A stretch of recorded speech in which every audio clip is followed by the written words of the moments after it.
One of the key challenges in economic research is understanding the relationship between social attitudes and economic behavior. A particularly important question is how do anti-immigrant sentiments influence tax compliance?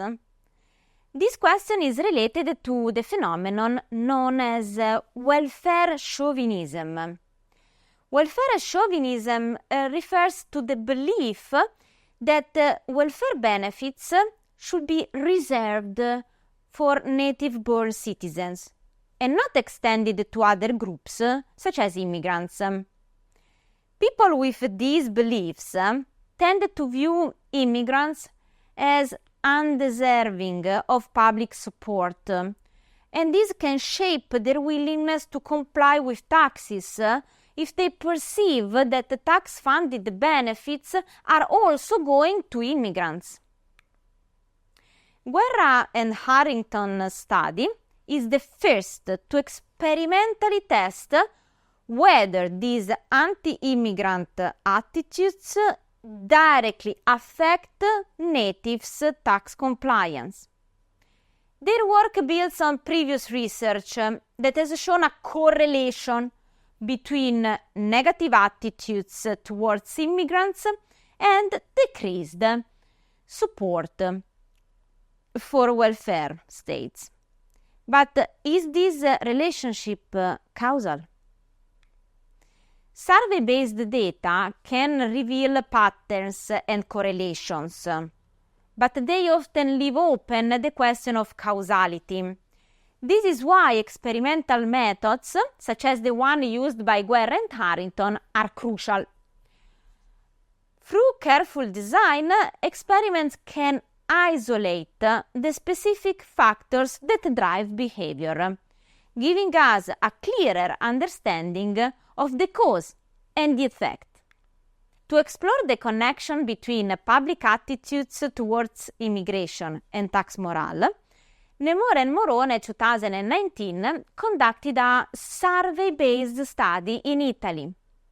They used data from the European Values Survey to analyze the relationship between the perceived threat of immigration and people's tax morale, that is, their willingness to comply with tax laws. The results showed a negative correlation.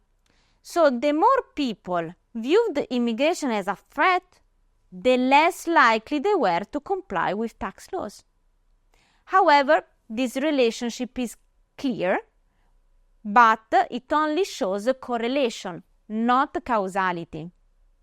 There are endogeneity problems, such as reverse causality, where it's unclear if negative attitudes towards immigration reduce tax morale, or if low tax morale leads to a higher perceptions of immigration as a threat. Nemore and Morone also acknowledge the possibility of multicollinearity, where different variables may be correlated with each other, making it harder or impossible to isolate the specific effect of one variable on another. To address these issues, Guerra and Harrington took a different approach. They used a randomized controlled experiment to directly test whether anti-immigrant sentiments affect tax compliance, actual tax compliance.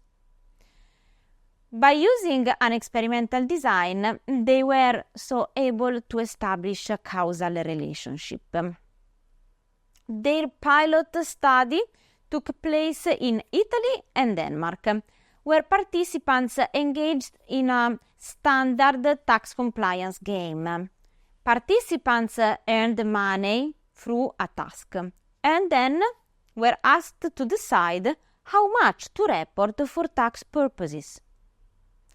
They were informed that the taxes collected were redistributed to either native-born citizens or immigrants. More specifically, the experiment consisted into 3 key parts. First, the task performance. Participants completed a task to earn points, which were later converted into real money. This task was very simple, non-skill based, to ensure fairness across participants. Second stage, reporting earnings. Participants then reported their earnings for tax purposes, and they were free to report any amount of their actual earnings. But there were a 5% chance of an audit, and underreporting would lead to a fine. Third stage, redistribution, and this is important. The taxes collected were redistributed through donations to a charity to either unemployed natives or unemployed immigrants. The experiment used a between-subject design with 3 treatment conditions. In the control group, taxes were donated to both unemployed natives and immigrants, so unemployed people in general.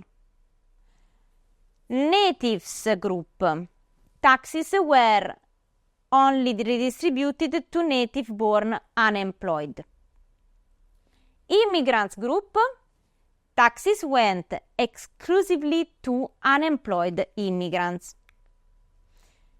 This experimental setup allowed the researcher to observe how participants' tax compliance changed based on who would benefit from their tax contributions.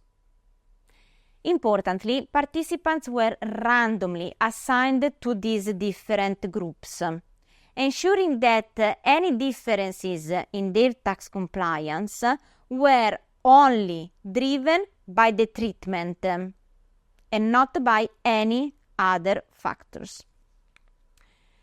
Contrary to expectations based on previous correlational studies, they found that the immigration status of the beneficiaries did not significantly affect tax compliance in either Italy or Denmark.